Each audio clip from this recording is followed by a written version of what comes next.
तो पहली दफ़ा मैं जब सिंगापुर गया तो वहाँ मैंने वेजिटेरियन खाना खाया एंड वो I fell in love with vegetarian food. Nice. तो अब ये है कि मैं तो स्पेशली मौका ढूंढ के मैं अच्छे वेजिटेरियन जो रेस्टोरेंट्स हैं यूएई में मैं वहाँ जाता हूँ एंड आई एंजॉय। और मोस्टली इंडियंस ही वो उसको हाँ वो उसमें ये भी एक है कि हम लोगों को जो वेजिटेरियन खाना बनाना नहीं आता ये मैं एडमिट करूँगा। वेजिटेरियन खाने जब मैंने खाए तो बहुत मुझे उनका मज़ा आया। तो थाली मैं लेता हूँ, डोसा लेता हूँ, साउथ इंडियन होता हूँ खाते हैं तो खाने उनके इंडियन वेजिटेरियन वेरी। दुबई में कहते हैं कि 200 नेशनैलिटी के लोग हैं और कितने 100 लैंग्वेजेस बोली जाती हैं। हाँ तो सबसे बड़ी पॉपुलेशन इंडिया की है and I think second number पे पाकिस्तान की है। पाकिस्तान इंडिया के लोग जो है ना they have the same language, they have the same food preferences. Specially जो नॉर्थ इंडिया है और हमारा पाकिस्तान जो है उसमें तो बहुत कॉमनैलिटीज़ हैं। जैसे मैंने आपको बोला ज़ुबान की कॉमनैलिटी, खाने पीने की, त्यौहार भी काफ़ी हद तक। तो आप उनके साथ ज़्यादा कंफर्टेबल फील करते हैं compare to somebody from Europe, somebody from US, क्योंकि वो फिर आपको डिफरेंस नज़र आता है। दोस्तों ये है भारतीयों की ताकत। जिस देश में जाते हैं वहाँ हमारा तिरंगा फहरा देते हैं। किसी चीज़ के अंदर आप देख लीजिए, हर जगह आपको भारतीयों की ना तारीफें सुनने को मिलेंगी, चाहे उनकी एजुकेशन हो, चाहे उनकी कल्चर हो, चाहे हमारा स्वभाव हो या हमारे खाने की तो दुनिया दीवानी है। पूरी दुनिया के अंदर भारतीय रेस्टोरेंट के लोग, और आप देख लीजिए ये पाकिस्तानी अपने मुंह से कह रहे हैं कि जो भारतीय वेजिटेरियन खाना है ऐसा खाना दुनिया में कोई बना नहीं सकता और उस जैसा स्वाद कहीं नहीं है। ये खुद कह रहा है कि मैं दुबई के अंदर ढूंढता हूँ वेजिटेरियन रेस्टोरेंट। बताइए कितनी बड़ी बात है दोस्तों। और इसमें कोई शक नहीं है कि भारतीयों का जो वेजिटेरियन जो खाना है वो पूरी दुनिया के अंदर बहुत तेजी से मशहूर होता जा रहा है और दुनिया दीवानी होती जा रही है उसकी। ये तो सिर्फ पाकिस्तानी बोला दोस्तों, शेख भी बड़े दीवाने हैं भारतीय वेजिटेरियन खाने के, और यही हमारी ताकत भी है। कमेंट्स कीजिएगा, वीडियो को लाइक और चैनल को सब्सक्राइब जरूर कीजिएगा। Thank you very much. Sir मुझे ये बताएं कि आप कौन सी कंट्री से इस टाइम पाकिस्तान आए हुए हैं? मैं तो दुबई से आया हूँ, यूएई से। ओके जी। तो sir first time as a Pakistani जब आपने विजिट किया था, कौन से सन में आपका फर्स्ट टाइम जाने का इत्तेफाक? फर्स्ट टाइम मैं दुबई गया हूँ 92 में, 1992। ठीक है। हाँ। उस टाइम इजीली वीज़ा मिल गया था?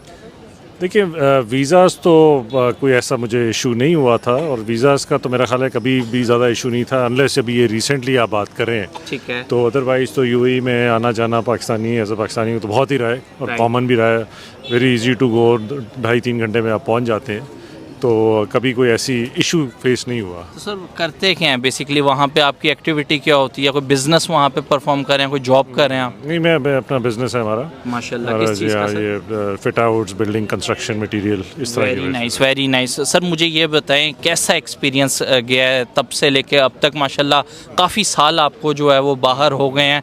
एज अ पाकिस्तानी किस तरह का एक्सपीरियंस रहा आपका? देखिए ये है कि वहाँ पे ना बहुत लॉ एंड ऑर्डर जो है वो अपनी जगह बहुत मजबूत है। ओके। सो आप जो भी काम कर रहे हैं उसको you have to go by the book. अब आपको माशाल्लाह इतने साल भी वहाँ पे हो गए हैं, कितने कल्चर के लोगों से मुलाकात हुई, डिफरेंट लोगों से मुलाकात होती है, कैसा एक एक्सपीरियंस मिलता है? ये तो वहाँ की एक बेनिफिट और ख़ूबी है कि दुबई में कहते हैं कि 200 नेशनैलिटी के लोग हैं और कितने 100 लैंग्वेजेस बोली जाती हैं।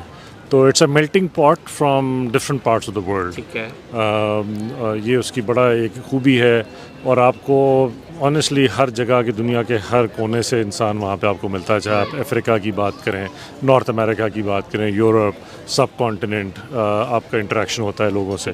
आप सोशली भी मिलते हैं, काम के सिलसिले में भी मिलते हैं, तो आपको वहाँ पे एक ग्लोबल सिटीज़न की तरह अपने आप को पेश करना पड़ता है। बहुत से लोग कहते हैं इंडियंस भी बहुत तादाद में वहाँ पे रह रहे हैं, कभी इंटरेक्शन हुआ हो, कोई दोस्त वगैरह हो?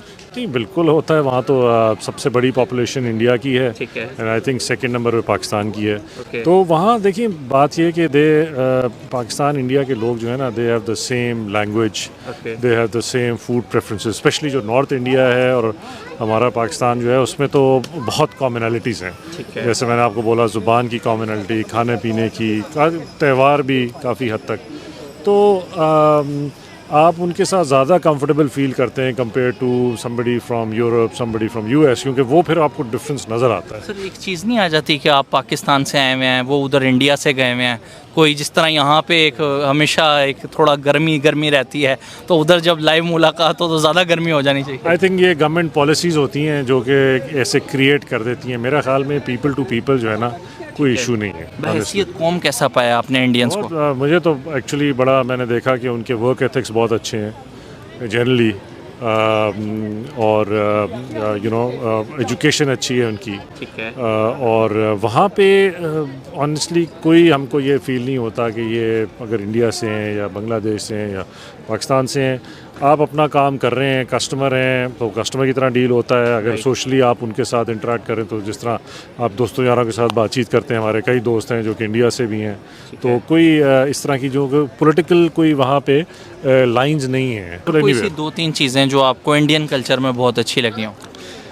देखिए, एक मुझे जो चीज़ उधर की बेहतर लगती है वो ये है कि एक ईगो होता है ना, ईगो को क्या बोलेंगे आप? ठान लेना किसी चीज़ को कि यार ये मैंने करना है। Yes, so ego is more like कि भाई वो थोड़ा सा मुझे लगता है कि हम में ज़रा ज़्यादा होता है। अच्छा। ईगो से कि भाई मुझे आप पसंद नहीं है तो मैंने आपके साथ काम नहीं करना, राइट?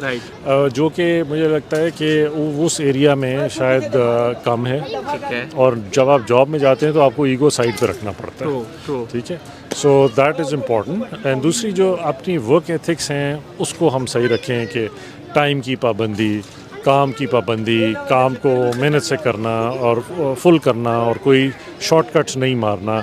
ये वो सारी चीज़ें जो हैं I think they are important, और ये मुझे उनमें कई लोगों में मुझे ये ज़्यादा नुमाया नज़र आई है। मैं ये नहीं कह रहा कि उनकी सारी सोसाइटी ऐसी है, बट फूड की अगर मैं आपसे बात करूं तो उनका फूड कुजीन्स की अगर बात की जाए तो बहुत ज़्यादा वर्ल्ड वाइड फेमस हैं।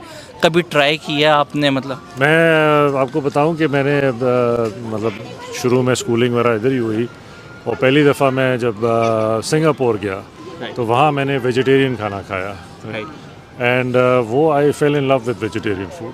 नाइस। तो अब ये है कि मैं तो स्पेशली मौका ढूंढ के मैं अच्छे वेजिटेरियन जो रेस्टोरेंट्स हैं यूएई में, मैं वहाँ जाता हूँ एंड आई एंजॉय।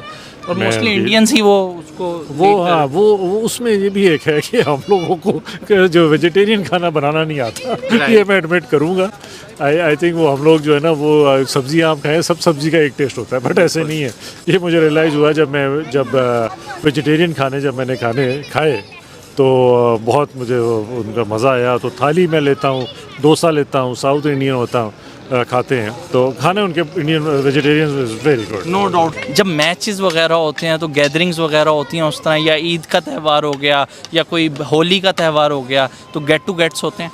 बिल्कुल होते हैं। अभी लास्ट जो मैच हुए थे अभी बल्कि दुबई में चैंपियंस ट्रॉफी में, तो हम लोग साथ देख रहे थे। हमारे कई इंडियन फ्रेंड्स हैं, हम लोग 15-20 का ग्रुप था, उसमें आधे इंडियंस थे, आधे पाकिस्तानी थे, सारे एंजॉय कर रहे थे।